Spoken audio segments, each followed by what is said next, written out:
Today was the first day of Apple's week-long Worldwide Developers Conference. Joining us now to go over all the new products that were introduced is Cnet editor-at-large Ian Sherr. Ian, always a pleasure to chat with you about what's going on in the tech world. You know, going through the list of things, I think the biggest one is the fact that we're going to be able to FaceTime with Android users.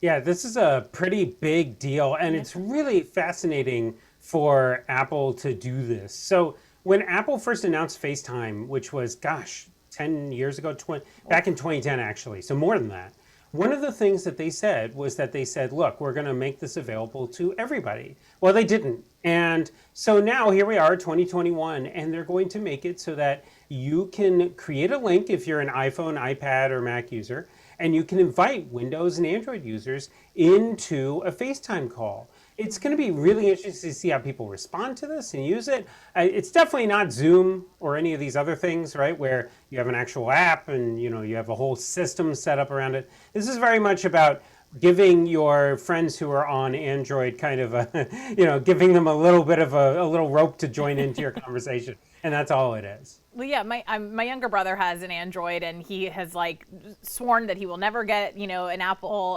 phone, an iPhone, or anything like that. And I'm always annoyed because I can't just FaceTime him. I have to use Zoom or Facebook video or something like that. So I think that this bridge is actually a really smart thing that they're doing for a lot of families specifically. Yeah, I think it could be good. What's going to be interesting is that because you have to go through this extra step of you would have to create a link, then send to them to be able to join in. It's not as easy as when you're in the Contacts app and you just push the little button, right? So Apple is still, they're not making it as easy as they could. And in this age of Zoom apps and Skype apps and Facebook Messenger and WhatsApp have their own full-fledged web apps, it feels a little half-measury, but hey, maybe people will really like it. Yeah, I guess we'll see. There are some more steps that they've announced too towards a walletless future. This whole digital driver's license thing is pretty cool. It's really cool. So one of the things I have been hoping for since they first announced the Passbook app, the Wallets app many years ago, was that I was like, why is it that I still have to carry around my wallet? I want to get rid of this thing. Yeah. I don't even use cash very much anymore because of the coronavirus. So now it's really got no purpose. Well, now what they're doing is they're working with some states. They haven't said which ones or how many of them yet, but they're going to be able to have a digital driver's license. You'll be able to just scan it into your app. They say it's encrypted, which means it's protected data, hopefully, and also that the TSA isn't on this, which is like the best part of it. So I'm really excited to see where it ends up going and whether or not Apple is truly able to finally let me leave my wallet at home, which would be incredible. I think a lot of people are feeling the exact same way as you, Ian. Yeah. The other thing that they're doing is some health updates to the little health app that's inside of your phone. It's going to not only be monitoring how many steps you take, but how you take them. Yeah, one of the things that apparently Apple has realized is that, we all have a ton of data that comes off of us when we have a little sensor on us.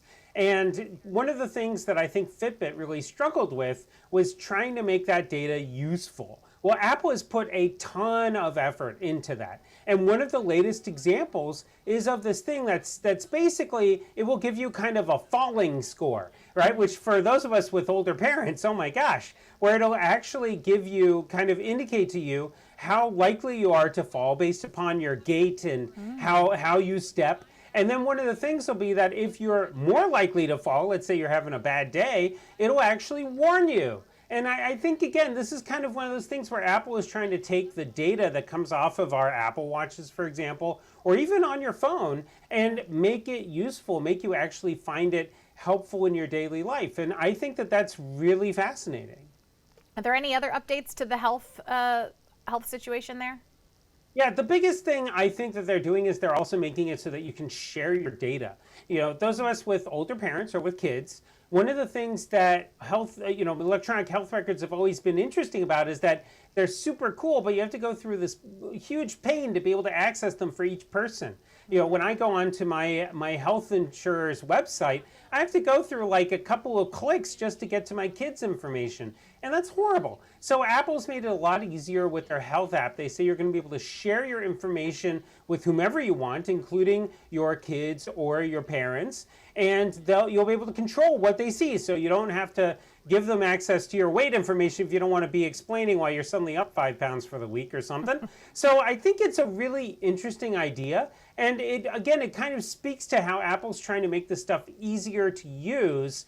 And for those of us who have kids, amazing. For those of us with parents who are getting older, before my father passed, he hid some health stuff from us. So I think part of the question we're going to have too is how comfortable will people be with this? Yeah, sharing that type of information and having, knowing that Apple has all of it just, right there at their fingertips.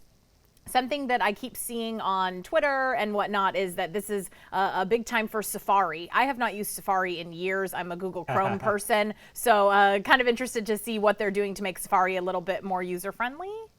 Yeah, well, and to get you back, hopefully, maybe, right? Yeah.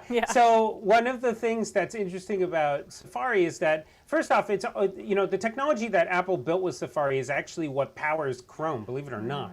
So a lot of what you benefit from is coming from Apple, which is why they've always tried to push new ideas, even though it's not very popular. I think it has less than 5% of the market share. But what they're doing is that they're going to have a new look to it. So instead of having kind of their own tabs that, right now they take up a lot of screen space, they're actually making it a lot smaller and make the tabs a lot more kind of easily hideable, which is interesting. On your phone, the URL bar, you have to always get to the top. You have to kind of stretch your thumb up to the top to be able to get there. Well, now it's on the bottom, which is, again, it's kind of it seems like an obvious choice, but it's an interesting change and very different from what we're used to. Finally, the thing that they're doing is that they're making it so that they're trying to really push on privacy. So if you pay Apple for access to their storage stuff through iCloud, for example, they're now going to have a feature where they will actually hide your web traffic from other, of the advertisers and all these other people if you want to. They say that it's going to be built in for free into Safari if you're already paying for iCloud. So I think that's going to be interesting in and of itself. And again, kind of speaks to how Apple's trying to differentiate from Chrome, which, Google is one of those people who tracks you. So that's in and of itself a struggle. Well, and right now privacy is just kind of at the forefront of everyone's mind, I feel like. Absolutely.